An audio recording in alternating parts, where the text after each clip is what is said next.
family, and welcome to another episode of our Ghostlight series.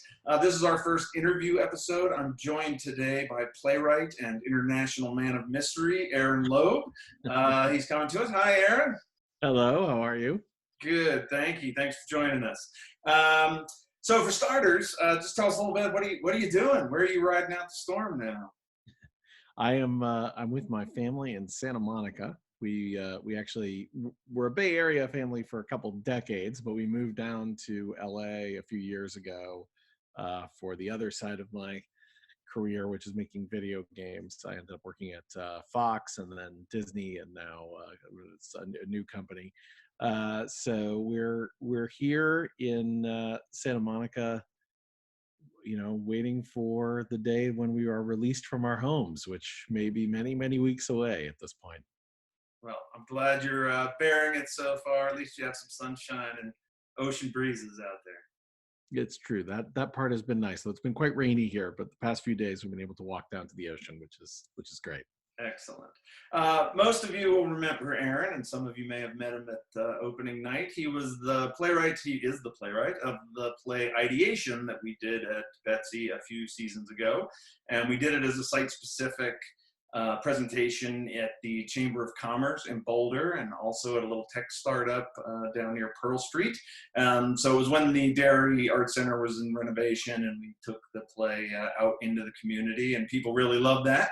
Tell us, just as a quick recap, can you kind of summarize the play for us?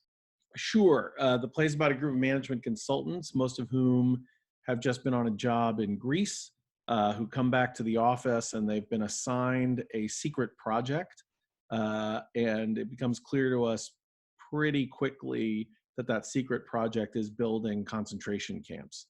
And so we're left wondering, why are these normal seeming people building concentration camps? And it becomes clear to us that they believe that they are building them in case that there is a mass pandemic virus infecting people. And those people need to be cordoned off from the rest of society. But of course, what will happen as a virus spreads is there'll be too many people with the virus, and they'll start to overwhelm the system. So then they have to figure out how they will liquidate. They use the word liquidate the people who who are too sick to make room for other people to be put in the camp. And then they start to wonder, what if this isn't really about a virus? They don't know that it's about a virus, and from there, wackiness ensues. Yes, needless to say, this is shocking. It's actually kind of a comedy. It may not sound it when you describe the plot points, but it's actually quite funny. And we loved, when we worked on it, one of the things that drew us to the play in the first place, and that we loved in working on it, was that it's so appropriate for so many things. You can look across the world and go, and then the characters bring this up. Is it about a genocide situation in a certain country? Is it an immigration issue that a country is trying to separate a portion of the population that way? So it kind of never loses its resonance, I think, based on all the horrific things that are constantly happening in the world. But particularly now, it seems to have this whole other layer of resonance based on the idea that it's predicated on this pandemic. So what's have you gained new perspective or insight on the play now that it's kind of having its moment, so to speak? Yeah, I mean, it's, I'd love to give you funny or pithy insight, but I think at the core of the play is the idea that these characters who've been assigned to this thing are horrified at some deep level that they're having to do this work, and they're trying to sort of they go through a phase of how can they sabotage the outcomes, and yes, and they come up with sort of a professional, even just at the very beginning, they've come up with sort of set up professional rules that will enable them to approach this painful topic of figuring out how to put people in camps and potentially kill them without, getting overwhelmed by the emotional reality of what they're being asked to do. And I fear probably one of the greatest lessons I've learned from the past few years since writing the play is that I may have wildly overestimated a lot of people's capacity for empathy. I'm I feel the play is missing a character who just does not care. I think Brock, who's the hyper competitive sort of success oriented character in the team, cares, but cares more about winning and doing a good job, and less doing a good job. That's more Ted, but cares about essentially getting a status and money and being praised by the boss. So that overcomes his base level humanity. I think it's pretty clear that there's a lot of people on Earth who actually, given such an assignment, would be like, "Yep, cool." Right. And Yeah. I don't have that character in the play. So that's one of the Scooter's kind of that character. Scooter's all right. A good point. The character who's in the play who's like that gets kicked out of the play very quickly. That's right. We might need a sequel about Scooter. He starts his own firm, Yes, that's right. That's right. We don't care about anything firm. We did have a funny story about the play recently, though. I saw that you posted online yesterday about a memento that you have. Yeah, I've got a wall of sort of memorabilia from various plays of mine, and one of them is this lovely cast photo of the world premiere cast that was hanging in the lobby of the San Francisco Playhouse, which I just took. I just took it when the world premiere was over, and it just yesterday nobody was near it. It just fell off the wall and shattered. The glass shattered. I mean, it was an incredibly loud racket, and our whole family came to look what it was. And there was lying on the ground with just glass everywhere. And given the current time, that felt, I'm not a big believer in omens, but that even creeped me out. I was like, why this picture of all why wasn't it an Abraham Lincoln's big gay dance party picture that fell? Right? Not real timely right now. Exactly. You recently announced that the play is going to be turned into a film, I believe. Is this your first play to go to the big screen? It is, yeah, and the vagaries of Hollywood. It's been optioned, and there's currently a bunch of various cool producers looking at it, and they're talking to awesome potential stars. But I mean, the whole thing may never happen because that's how movies work, right? Yeah. But right now, it feels like it's obviously very timely, and there's a lot of discussions going on. I want you to know, I've been telling people for years that I thought it would make a great film. So I'm glad somebody did it. I'm sad it wasn't me, but I'm glad somebody got on it. Yeah, my understanding of how this works is you'll really know it's going to be a film once it goes into production. So right now we're in that sort of pre-production period where they're putting together the production. And so there's all kinds of ways in which it doesn't happen. And that's true every movie ever. But if it actually gets into production, I think there's a good chance that we'll see it coming to a theater near you, if there are still theaters near you. We'll be able to stream it in our. We'll be able to stream it. Yes, exactly. How, as a writer, have you given any thought? I know we're all still very much caught up in the this new normal or this new semi-normal, but have you given any thought to how this kind of crazy upending period is going to affect your future work individually, or how you think it's going to impact the trajectory of American playwriting or American theater? Have you had a chance to chew on any of that? I've had a couple thoughts about it. I think that in the short term, we're going to start seeing some interesting works using audio and teleconferencing, et cetera. I mean, I think we've noticed already, so for quite a while now, the TV networks have found that they can get a real boost from things being live. So we think of the most powerful part of theater being the intimacy of the fact that I'm able to see a living actor right in front of me, which you can't get in TV, film, or any other medium. And I think that is actually one of the things that's most thrilling about theater. But another one is the fact that it's live, that it's happening right now. For some reason, the way the human brain processes things, that is actually just more vital to us than when watching a recording.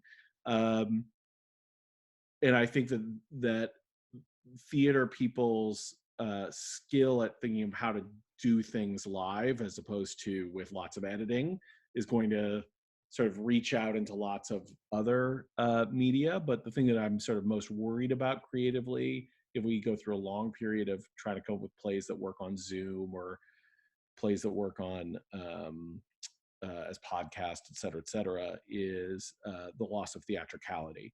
I think the theatrical language where, you know, somebody just holds up a red ball and says, "This is an apple," and the audience just goes, "Yep, that's an apple," right? That language doesn't work well in any other medium. I think in a TV show, somebody holds up a red ball and says it's an apple, the audience goes, "Oh, so this person's crazy because they're holding up a red ball. It's not an apple," right?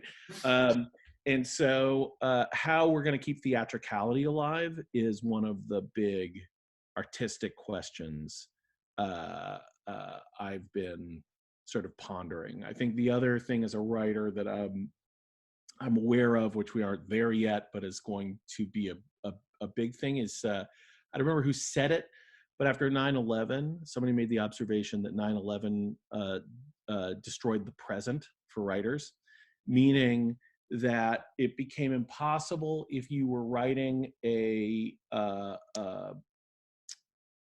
play or a book or anything set right now, at least for some period of time, it became impossible for you to think about any character without having an answer to the question, well, what were they doing during 9/11? Or what is their thought about 9/11? Or, you know, how did they experience 9/11? Or what does this have to do with 9/11, right? And even in Ideation, you see that a little bit where Sandeep talks about, you know, maybe they're building the camp for people who look like me, right? That's a statement that's immediately resonant for an audience because we're in a post 9/11 world. Well, boy, this is going to be that on steroids, right? It will be literally impossible to write about life anywhere on the world without having some thinking about what happened to that character or that group of characters during this incredible global shutdown, right? Or what the repercussions that they're living with are based on that. Their business shut down, whatever. You know, there's no aspect of human life that isn't being touched right now by this thing, and so it's going to seep into every aspect of our conception about our characters and their settings and their world.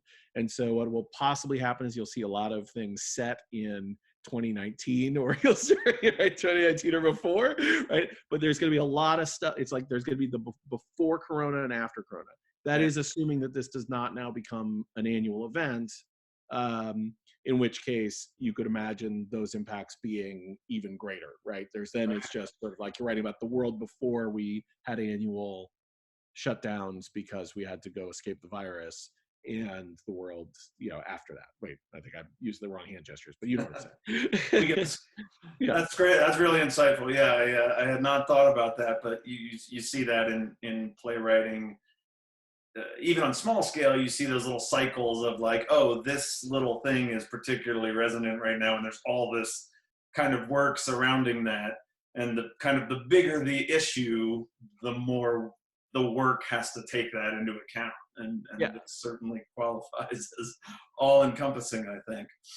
Well, because a large part of our craft is anticipating what the audience is thinking at any given moment. Some writers do that very strategically. They're constantly simulating for themselves, like, how's the audience how is the audience receiving this detail that I just dropped? How am I manipulating them? Manipulating not always being a bad word, but how am I fooling them into believing it's this thing, but it's actually going to turn out to be that thing, right? Some writers do it entirely intuitively, but it is, it's sort of impossible to be a good writer without thinking about your relationship to the audience and the details that you're using, and knowing that every audience member, the moment they meet any character set who's alive in 2021 or beyond, this is going to be on their minds. Like, what happened to that person, right?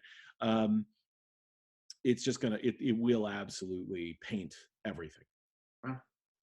You mentioned earlier you also work in the video game industry. I think our family and our patrons are a little more familiar with how it's impacting the theater world, but what are the impacts in that industry? Huh. Yeah, I mean, it's funny. I have two careers that I've been building up over, 20 years about, as a playwright and a video game maker. And I have one of them that's essentially in an industry that is growing, it was already growing explosively. And the impact of this is even more growth because people are stuck at home and they have very little to do. And so streaming Netflix and playing video games and, streaming Disney Plus and streaming Hulu, whatever, watching streaming entertainment and playing video games are two of the surest forms of entertainment. And so we are seeing a massive growth in video games. We saw it in China first, and then in Italy, and now in the US. So just lots of people are trying out lots of different video games. And on the other hand, this career I've built up in an industry or a business that is facing an existential crisis. I mean, theater of every scale is having to answer almost impossible to answer questions. Are we going to be able to do this show that we're planning on doing in July? Is that going to happen? What happens if we move it to August? Will it happen? Okay, once people are allowed out of their homes, are they going to be wanting to go to the theater?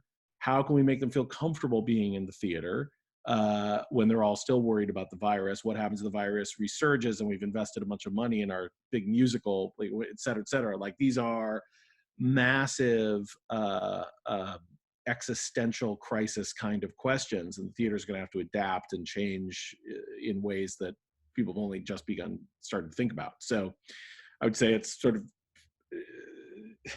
it's an odd place to be in, to be straddling these two worlds, one of which is absolutely taking over a large chunk of the entertainment sector, and the other one that really has some very hard questions to answer. So I would say if you're a lover of video games, there's going to be lots of great video games for you. If you're a lover of theater, it's going to be a golden age. It's going to be a golden age, yeah. And if you're a lover of theater, there's never been a better time to buy season tickets, to send donations, to support the theaters that you've loved, to help them get through this time, because they have very, very hard questions to answer, and knowing that they have your support will help them at least know it's worth answering those questions, right? So please support your local theater. Thank you. We appreciate that. Finally, I got one more question for you. I know that you're a political junkie like myself. You're one of my favorite Facebook commentators. If any of you are interested in Aaron's very insightful, data-driven impressions about the things that are happening in our country, find him on Facebook. He writes these wonderful kind of long-form narrative things about things that are happening in the country, and I personally love them. I don't want to get into sort of this versus that or anything, and because I think we have plenty of that in our lives. But as someone who really, I think really has their finger on the pulse, do you see that there's the potential for some good to come out of this? I think that these kind of disruptive moments are always, whether it's in an industry or in a country or in a society, are always opportunities. And I wonder if you see an opportunity here that might this disruption might kind of unlock some of the ongoing issues that we do see in our day-to-day lives. Yeah, I hope so. I certainly hope so. And I do see some signs of it. Let me open with a core premise of how I view the world, which will color some of the people listening to this opinion of anything I'm going to say forward, which is that I think Trump, while not uniquely a monster, is a monster. And so I think that I view him in sort of a separate category of everything else. I know we don't want to talk about this versus that, but I think there's an existential problem of Trump, and that colors a lot of how I view what's going to happen next. So to answer your question, I think what we've been going through a long period, most of my life, of skepticism about the value of government, um, and uh, a almost category shift in the minds of a lot of people between what the point of politics is. So our forebearers understood that the point of politics is to have control over a government so that you could actually affect the change that you want, broadly, or prevent the change that you don't want. And for most of my life, we've been gravitating more and more towards a belief that the point of politics is to win against the other people who we dislike. And we've almost kind of forgotten why it is that we dislike them in the first place. So we get to these very like almost just slogan-like phrases that tell us, oh, right, they're bad because they believe this 5-word thing. But then if you try to get somebody on what I'll broadly call my side to really explain gun policy to you, it's like, yeah, just guns are bad, right? This is not a huge amount of like depth of knowledge about gun policy, which the people who are gun aficionados used to great effect, point out that we don't know what the hell we're talking about. You have people say, well, it's all socialism. You're like, okay, explain why that's socialism and this isn't socialism. Like, it falls apart in 5 minutes. So point is, you can see lots of these linguistic ways in which we've substituted actual opinions about actual governance or policy with just simple slogans and sides. And we've done that, I think, because we have had a baseline belief that the basics of governance were just taken care of. And so it could be almost like this decadent level of just intellectual exercise. It's like, yeah, right. Yeah. Like, oh, it's really about who wins or that, but there's still going to be a great government, and the government's going to take care of things, et cetera, et cetera. Well, we're seeing profoundly play out before our eyes differences in governments all over the world, right? In different governing philosophies and what impact they have. So you can look at South Korea, you can look at what's happening in the US, you can look at what happened in Italy, and you're actually able to see public policy play out at one of the most catastrophic moments for each of these countries. And there's a constant, which is the virus, right? The virus actually doesn't behave differently against Italians than it does against South Koreans, right? And so you sort of see the way in which these various public policies play out, and you're able to get into really meaningful conversation about it. There was a moment in the debate, and I'm not going to go into Biden versus Bernie or any of that stuff, but there was a moment I was like, I got all excited because they started talking about Medicare for all, and Biden said, well, wait a minute, they have universal healthcare in Italy, and you can see what's happening. And for a moment there could have been a really deep conversation about the value of universal healthcare, why you'd want it, why the implementation, or the it could have been an incredible conversation, and then it just turned into, yeah, well, you're dumb, and like it was just a terrible. The debate fell apart. It was awful.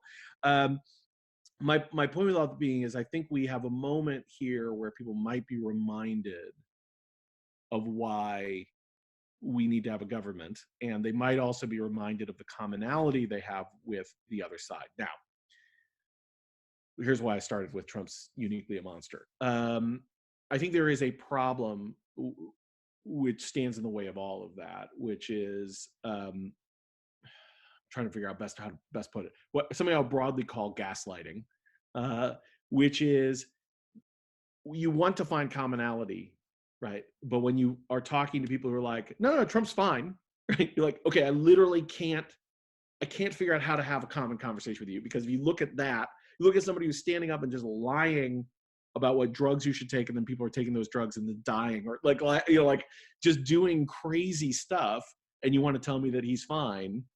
I don't know how we ever find common ground, right? And so we have to get to a point where we're able to talk about things other than Trump in order to get back to the point where we're able to recognize that we're all in a country together. And that is very hard to do, because if Trump has one great skill, it's making sure that the conversation is always about him.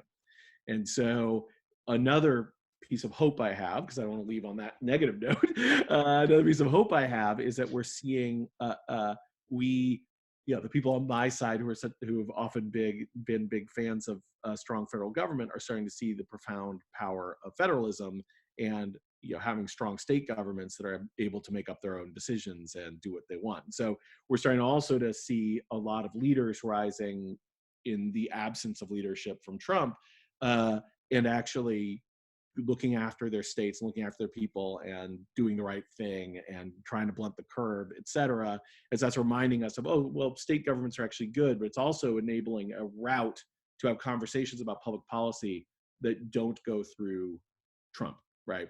And that may also be very positive. So I think what we most need is to start seeing a Republican governor making common cause with and working very closely with a Democratic governor for dealing with it. Right now, what we've been seeing is a lot of Democratic governors. Once we start seeing commonalities between them having nothing to do with the man who's in the Oval Office, I think that might actually create a hopeful path for us to start remembering that we're actually a country, and that we have more in common than we have that separates us.